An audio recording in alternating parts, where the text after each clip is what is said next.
In our book, What Does Your Soul Love?, the chapter on fear contains these words. When we're little, the list of things we fear may be quaint. The dark, the boogeyman, spiders, the mean dog next door. However, depending on your family or situation, you may have had next level fears. The anger of an alcoholic dad, gunshots from the drug house down the street, bullies with hidden knives at school.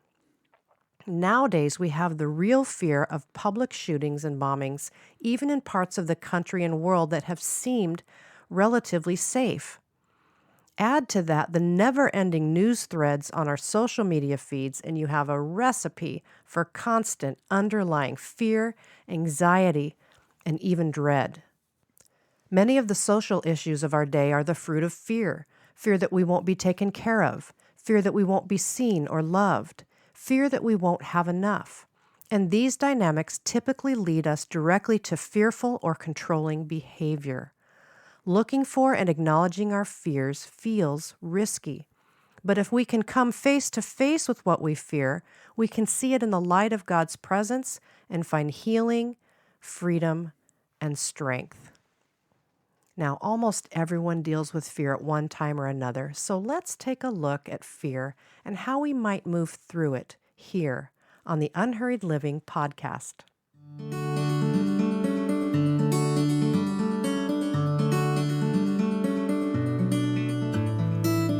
In podcast number 95, we talked about the dynamic of intentional soul care, and we learned that our soul is the part of us that animates the whole. Remember that intentional soul care is engaged in many different ways, and dealing with our fears, whether conscious or unconscious, is a beautiful way to care for our soul. Caring for our emotions, our bodies, and our thoughts in all these different ways is a part of soul care. We are all one being, and so any growth in one area is going to have the added benefit of prompting healing in another. So let's give away the gold right up front here. One of the main ways we work through our fears is not to avoid them, but to lean into them. Of course, we know that. We were all saying that as we listened, right? But when was the last time you sat down and gave some thought and attention to one of your fears? An unhurried leader makes this kind of time. So often we consciously or unconsciously hide from our fears or bury them or numb them. But here's the thing. We may think we've moved on because we've buried it, but I promise you, it will come out one way or another. So this is why we must face our fears head on and learn to move with and through them. Now, I don't know about you, but my fears like to hide. I have a few basic fears that rumble around in my subconscious. Fear that I won't be taken care of, fear that I won't be seen or loved, and fear that I won't have enough. Now, when this happens, I usually see some kind of uproar in perfectionism or controlling behavior. My fear rises, and if it's unaddressed, it manifests as something else. And then I find myself reacting in one of four ways that are common to all of us. And that's fight, flight, freeze, or fawn. Now, when we are under acute stress, we tend to move to one of these four coping mechanisms. In fight mode, the threat is confronted aggressively. In flight mode, we run from the threat. In freeze mode, we find ourselves unable to act or move against the threat. And in fawn mode, we may find ourselves becoming compliant in order to go along with the threat. Now, these are naturally occurring responses that our body moves to when stressed, and fear certainly falls into the category of stress. Your body is trying to end or minimize the danger so that it can return to a state of calm. So you see, your brain actually does want to relax. We can learn the difference between real and imagined threats. When it is a real threat, certainly we must act quickly. But if it is an imagined threat, then we can learn to discern that, see the fear for what it is, and then move through it. These classic reactions to fear do not actually address fear. These are coping mechanisms that postpone healing and resolution. Yeah, so I've noticed, that where we live here in Southern California and even most of the United States, we have kind of gotten stuck in threat mode.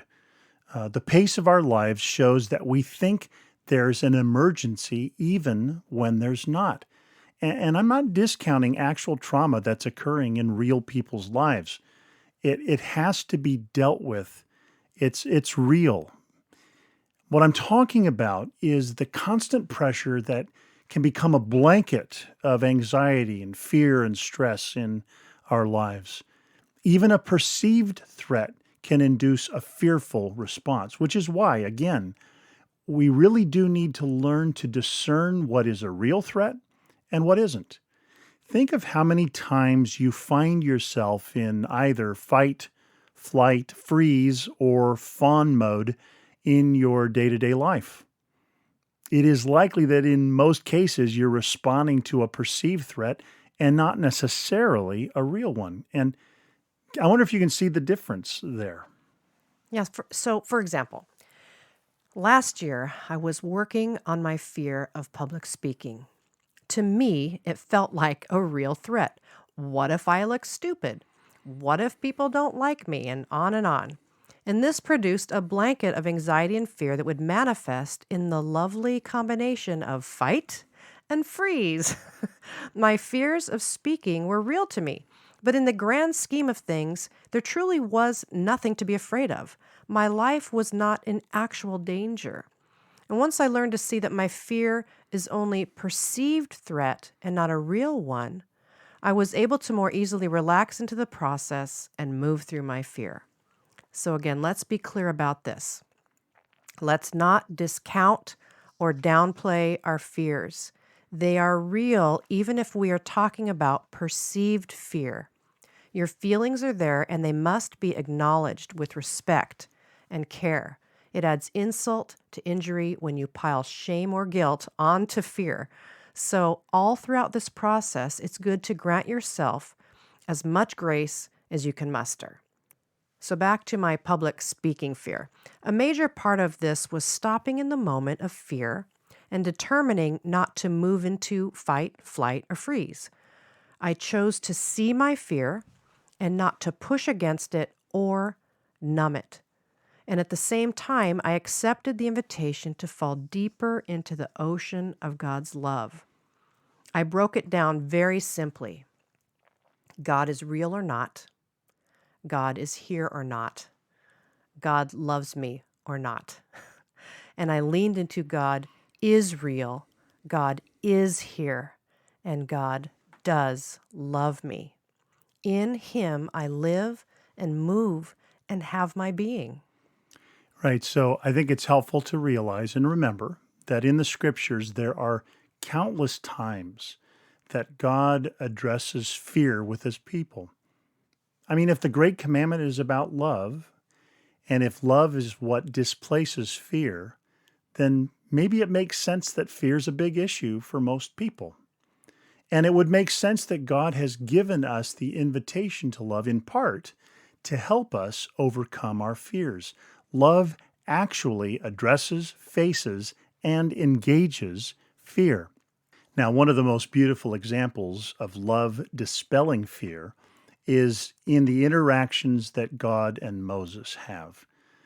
God gives Moses the direction to go and free the people of Israel from the Egyptians. And Moses, from a place of understandable fear, makes a handful of excuses as to why he's not the guy and maybe someone else should do it. Maybe someone else would do it better.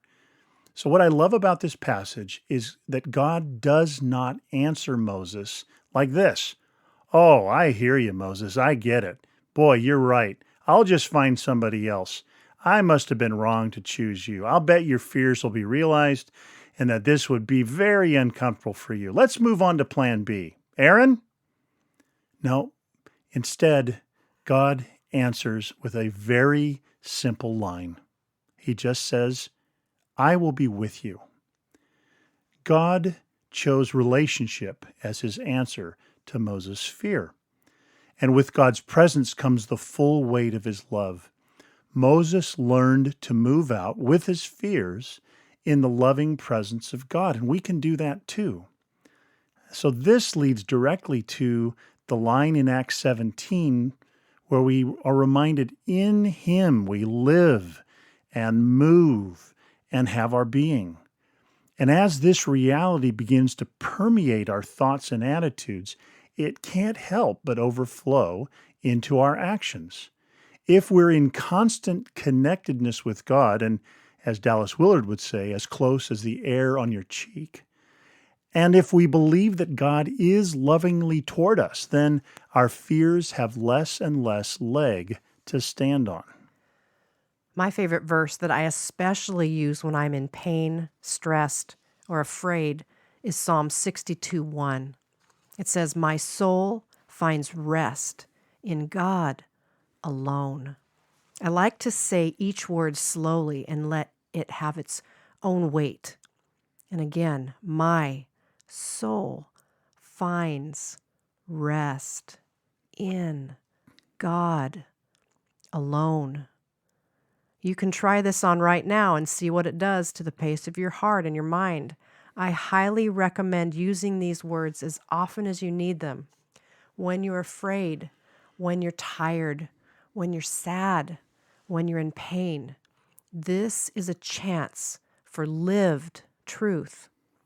The fact that love displaces fear doesn't mean that we'll never feel fear again. It means that we aren't alone in our feelings of fear, and we can move forward with confidence that feelings of fear do not have the last word in our lives, our work, or our leadership. Real knowing that God is for you, loves you, is with you, and within you can unlock the chains of the deepest fears.